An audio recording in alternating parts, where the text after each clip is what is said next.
శ్రీశైలంలో శివస్వాములపై పోలీసుల lathi charge దారుణమన్నారు YCP నేత వెల్లంపల్లి శ్రీనివాస్.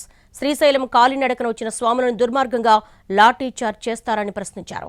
లాఠీ చార్జిపై చంద్రబాబు, పవన్ కళ్యాణ్, హోం మినిస్టర్ ఏం సమాధానం చెప్తారన్నారు వెల్లంపల్లి. అస్తమానం మాలలు వేసే పవన్ కళ్యాణ్ శివస్వామిని కొడితే స్పందించడానికి క్వశ్చన్ చేశారు.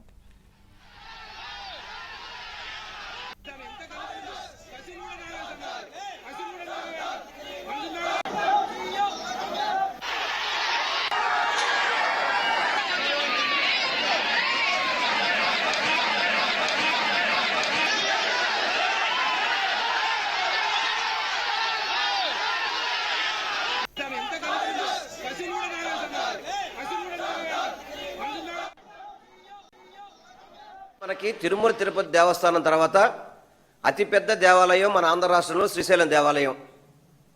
శివరాత్రి రేపు 15వ తారీఖు నాడు శివరాత్రి వస్తుంది. కనీసం వచ్చే భక్తులకి ఎటువంటి ఏర్పాట్లు చేశారంటే కాళ్ళడుకుని వచ్చే భక్తులందరికీ కూడా 30 నుంచి 40 రోజులు అనుమతి ఇచ్చేవాళ్ళు.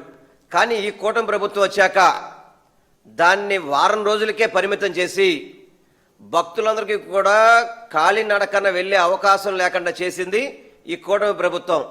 ఎంత దారుణమండి! నిన్న శ్రీశైలంలో మాల వేసుకొని కఠోర దీక్షతో మాల వేసుకొని వాళ్ళు శివుడి దర్శనానికి వస్తే పోలీసులతో లాఠీ చార్జీ చేసి ఒక ఏఎస్పీ అధికారి ఆ విధమైన లాఠీ చేయడం మీరు అందరూ కూడా సమర్థిస్తున్నారా? కూటమిలో ఉన్న నాయకులు చంద్రబాబు కానీ, మరి పవన్ కళ్యాణ్ గారు కానీ, దేవాదాయ శాఖ మంత్రి కానీ, లేకపోతే అన్నిటికీ పొడుగ్గానని చెప్పని జగన్మోహన్ రెడ్డి గారి మీద మాట్లాడుతాను పరిగెత్తుకుని వస్తుంది హోమ్ మినిస్టర్ గారు.